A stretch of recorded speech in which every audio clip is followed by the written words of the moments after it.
నమస్కారం హరిహర శర్మ గారు. నమస్తే నాన్న. సార్, సోమవారం రోజు జూలై 13న శివుడికి బాగా ఇష్టమైన రోజు.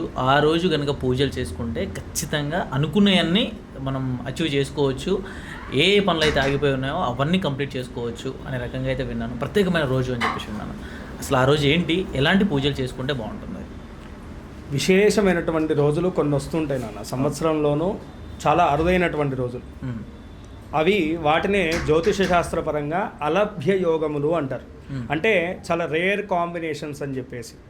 ఇప్పుడు మీరు అడిగినటువంటి రోజు 13వ తారీఖు జూలై నెలలో రాబోయేటువంటిది కూడా అలాంటి రోజే. ఓకే. ఇది ఏమాత్రము శివరాత్రితో తీసిపోనటువంటి రోజు, అంత శక్తివంతమైనటువంటి రోజు అనమాట. ఎందుకంటే కనుక మామూలుగా సోమవారం అంటేనే శివుడికి చాలా ప్రీతి అయినటువంటి రోజు. అవును. దానికి తోడు శివుడు జన్మ నక్షత్రంగా పిలువబడేటువంటి ఆర్ద్ర నక్షత్రం అదే రోజు వచ్చింది.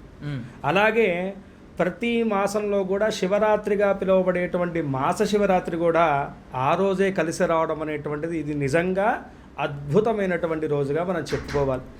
శివుడి యొక్క ఆరాధన అనేటువంటిది ఎక్కువగా మనం ఎందుకు చేస్తుంటాం అంటే కనుక మనకున్నటువంటి గ్రహదోషాలను, మనకున్నటువంటి అరిష్టాలను, మనకున్నటువంటి దారిద్ర్యాలను తొలగించుకోవడానికి ఎక్కువగా పరమేశ్వరుని మనం పూజ చేస్తూ ఉంటాం. ఏ కష్టం వచ్చినా సరే ముందుగా శివాలయానికి వెళ్ళిపోతూ ఉంటాం. ఎందుకంటే ఆ కష్టాల నుంచి మనం బయటపడేసేటువంటి శక్తి ఆ పరమేశ్వరుడికే ఉందని చెప్పేసి మన విశ్వాసం. ఆ విధంగా ఆ పరమేశ్వరుని అత్యంత విశేషదాయకంగా పూజ చేసుకోదగినటువంటి రోజు ఏమిటయ్యా అంటే కనుక రేపు రాబోయేటువంటి 13వ తారీఖు జూలై నెలలో వచ్చేటువంటిది. అయితే ఈరోజు స్వామివారికి ఏంటంటే కనుకను స్వామివారి అభిషేక ప్రియో శివ అని చెప్పేసి శాస్త్రం చెప్తుంది. శివుడికి ఏ పూజ చేయాలి అంటే కనుక నిస్సంశయంగా ఎవరైనా చెప్పేటువంటి మాట అభిషేకము అనేటువంటి మాట.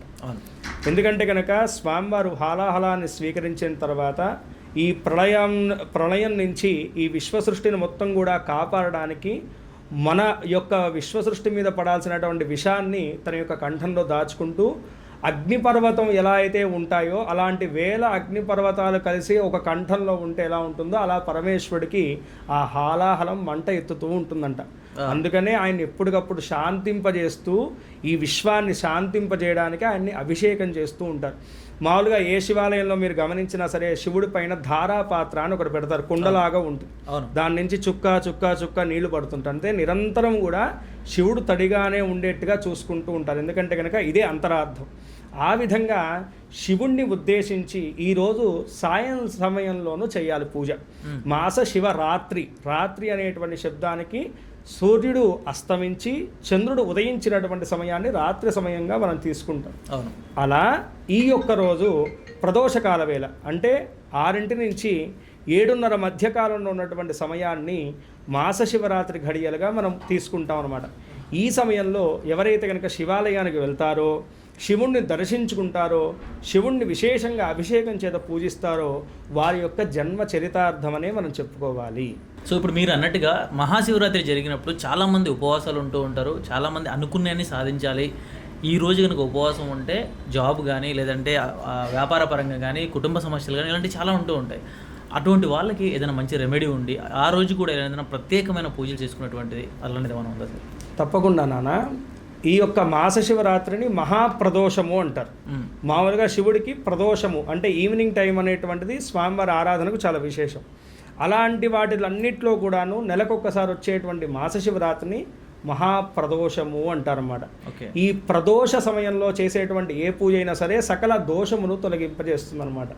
ఎందుకంటే కనుక వాస్తవానికి ఈ యొక్క మహాప్రదోష సమయంలో అంటే మాస శివరాత్రి రోజు పార్వతీ పరమేశ్వరులు ఇద్దరు కూడా ఆనంద తాండవాన్ని చేసేటువంటి సమయంగా చెప్తూ ఉంటారన్నమాట. ఈ సమయంలో సమస్త దేవతలు అలాగే సమస్త గ్రహాలు సమస్త భూతాదులు అన్నీ కూడాను కైలాసంలోనే శివుణ్ణి సేవిస్తూ ఉంటాయంట. కాబట్టి ఈ సమయంలో చేసేటువంటి పూజ 3,00,00,000 మంది దేవతలను పూజ చేసినటువంటి పుణ్య ఫలితాన్ని మనకు కలగజేస్తుంది అని చెప్పే శాస్త్రం. ఎందుకంటే దేవతలందరూ అక్కడే ఉంటారు కదా. మనం ఈ పూజ చేయడం వల్ల సాక్షాత్తుగా కైలాసనాథుడిని పూజ చేయడం వల్ల ఈ పూజలన్నీ కూడా ఎక్కడికి వెళ్తాయి? ఆ కైలాసనాథుడి చరణాల వద్దకు వెళ్తాయి. కాబట్టి ఈ సమయంలో చేసేటువంటి పూజ సమస్త దేవతలను అర్చించినటువంటి పుణ్య ఫలితాన్ని మన ఖాతాలో వేస్తుందన్నమాట. అయితే ప్రధానంగా ఏంటంటే కనుకను ఎవరైతే కనుక నిరంతరం ఆరోగ్య సమస్యలతో ఇబ్బంది పడుతున్నారో, అంటే కొంతమంది చూస్తుంటే కనుక ఊరికూరికే అనారోగ్య పాలవుతుంటారు, యాక్సిడెంట్స్ అవుతూ ఉంటాయి, లేదు ఏదో రకమైనటువంటి దెబ్బలతో కింద పడిపోయేసి ఎముకలు విరగడం ఇలాంటివి జరుగుతుంటాయి. అలాంటి వాళ్ళు ఈరోజు తెల్ల నువ్వులతో కలిపినటువంటి బిల్వజలం నీళ్ళతోటి స్వామివారికి అభిషేకం చేయడం వల్ల ఆరోగ్య సమస్యలు తొలగిపోతాయి నాన్న. ఎవరైతే కనుక క్యాన్సర్ వంటి మహారోగాలతో ఇబ్బంది పడుతున్నటువంటి వారు ఉన్నారో, మృత్యు సమస్యలతో ఇబ్బంది పడుతున్నటువంటి వారు ఉన్నారో, నిరంతరము జీవితంలో భయపడుతూ ముందడుగులు వేయలేనటువంటి వాళ్ళు ఎవరున్నారో వాళ్ళు ఈరోజు భస్మజలంతో స్వామివారికి అభిషేకం చేయడం వల్ల అలాంటి భయదోషాలన్నీ కూడాను, మృత్యుదోషాలన్నీ కూడా తొలగిపోతాయి. ఎవరైతే కనుక ఉద్యోగ అవకాశాలు ముందు పడక, లేదు జీవితంలో ఆపర్చునిటీస్ అనేటువంటివి సరిగ్గా రాక నిరంతరం ఎవరైతే కనుక కష్టపడుతూ ఇబ్బంది పడుతున్నారో అలాంటి వాళ్ళు ఈరోజు చెరుకు రసంతో కానీ ద్రాక్ష రసంతో కానీ స్వామివారికి అభిషేకం చేయడం వల్ల సకల విధములైనటువంటి సక్సెస్, శుభాలన్నీ కూడా జీవితంలో కలుగుతాయి. అదేవిధంగా అతి ముఖ్యంగా వ్యాపారస్తులు ఎవరైతే ఉన్నారో వాళ్ళ వ్యాపారాభివృద్ధి కొరకు, లేదు ఇంట్లో ఎవరైనా సరే రుణ సమస్యలతో ఇబ్బంది పడుతున్నటువంటి వాళ్ళు ఉన్నారంటే మనం అప్పు ఇచ్చినా మనం అప్పు తీర్చుకున్నా అది తీరనటువంటి స్థితిలో ఇబ్బంది పడుతున్నటువంటి వాళ్ళు ఉన్నారో ఈరోజు ఇలాంటి వాళ్ళే చాలా ఎక్కువ మంది ఉంటారు. ఇలాంటి వాళ్ళు ఖచ్చితంగా ఈరోజు వట్టివేర్ల నీళ్ళతోటి స్వామివారికి అభిషేకం చేయాలి. వట్టివేర్లను దొరుకుతాయి, దాన్ని స్వామివారికి సమర్పణ చేసేసి ఆ నీళ్లతోటి అభిషేకం చేసినటువంటి తర్వాత జాజి పూలు అన్ని దొరుకుతాయి, లేదంటే కనుక తెల్లటి పుష్పాలతోటి స్వామివారికి పూజ చేయడం వల్ల కూడా ఆ రుణ సమస్యలన్నీ కూడా తీరిపోతాయి నాన్న. ఎలాంటి వాళ్ళైనా సరే ఈరోజు స్వామివారి యొక్క అనుగ్రహం కోరేటువంటి వాళ్ళు ఎవరైతే ఉన్నారో వాళ్ళు పంచామృతాలతోటి, అంటే పాలు, పెరుగు, తేనె, నెయ్యి, పంచదార, కొబ్బరికాయ వీటిని అభిషేక నిమిత్తమై సమర్పించి అభిషేకం చేసుకున్నటువంటి వారికి సకల అరిష్టములన్నీ కూడా తొలగిపోయేసి సకల శుభాలు కూడా చేకూరుతాయని చెప్పేసి శివపురాణం చెప్తుంది. అయితే ఈరోజు కంపల్సరిగా స్వామివారి యొక్క దేవాలయంలో చేయాల్సినటువంటి పని ఏమిటయ్యా అంటే కనుక స్వామివారికి తెల్లటి పూలను, బిల్వాలను సమర్పణ చేసి ధ్వజస్తంభం అనేటువంటిది ఉంటుంది కదా అక్కడ కానీ, లేదంటే కనుక స్వామివారి ముందు ఖచ్చితంగా నందీశ్వరుడు ఉంటాడు, అక్కడైనా సరే నువ్వుల నూనెతో దీపారాధన చేసినటువంటి వారికి గ్రహ బాధలన్నీ కూడా తొలగిపోతాయి. ఎందుకంటే ఇందాక మనం చెప్పుకున్నట్టుగా కేటగిరీ వైజ్గా మనం చూసుకుంటే కనుక ఒక్కొక్కరికి ఒక సమస్య ఉంటుంది.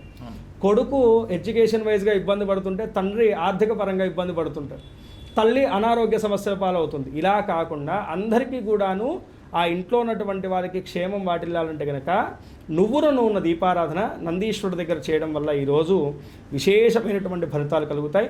స్వామివారి యొక్క దేవాలయంలో ప్రదక్షిణాలు చేసి కనీసం 11, లేదంటే కనుక చేయలేమండి అంత శక్తి లేదంటే కనుక 3 ప్రదక్షిణాలను కంపల్సరీగా చేసి శివాలయంలో కూర్చుని ఒక్కసారైనా సరే దారిద్ర్య దహన శివస్తోత్రం అనేటువంటి స్తోత్రాన్ని పారాయణం చేయడం వల్ల మన జీవితంలో ఉన్నటువంటి దారిద్ర్య బాధలన్నీ కూడా తొలగిపోయేసి శివానుగ్రహం వల్ల సుఖము, సంతోషము, ఆరోగ్యము, ఐశ్వర్యం చేకూరుతుందన్న.